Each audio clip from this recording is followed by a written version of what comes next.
Demolishing the ballroom floor is where our crew's work begins and is where I turn things over to the master builders, Dan and Mark Dowling. We'll join them in their front row seats in our library as they describe their preparations for tearing into the floor and foundation of the grand ballroom of Ralston Hall, the crown jewel of West Coast historic architecture and the queen of the San Francisco Peninsula.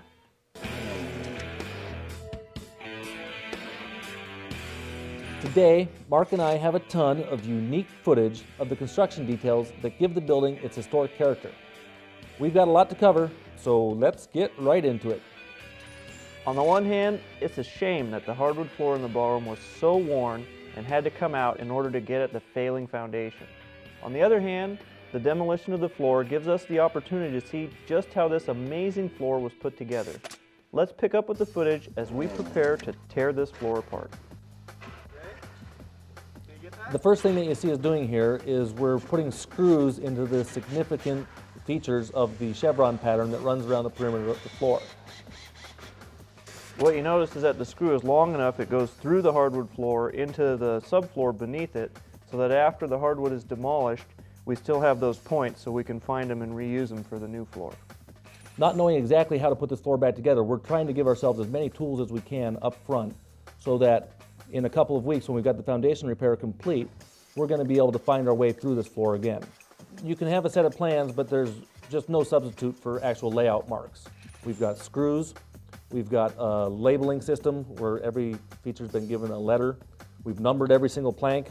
What it does, it gives you a language to communicate with each other about the floor. Instead of saying the third board in from the fourth screw on the left, it's D1.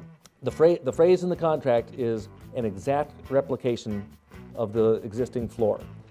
This is a really good time to stop and talk about the makeup of the chevron itself. This is a very unique wood pattern here. You just don't see something like this every day. The light wood is Port Orford cedar. The dark wood is American black walnut. And then the stripes that run parallel between the walls and the chevron are actually mahogany. There's joint after joint after joint. There's cut after cut after cut. And that leaves you with very little margin of error. You make a mistake in the second piece, third piece, fourth piece that you put in, that's going to show up in the seventh piece, the eighth piece, the 15th piece. I mean, let's face it, this is an intimidating floor. Ulysses Grant visited this home, walked on these floors at some point, and here we are, we're just going to take a saw and rip them out and try to do an exact replication of this. This is scary. Well, the first thing that goes through your head is fear. The first cut is the hardest. Once you make the first cut, there's no turning back. I want you to hold that thought though, Mark, as we have to take a quick break here. When we come back, we'll turn the circular saw loose on the field of the historic floor in the grand ballroom of Ralston Hall.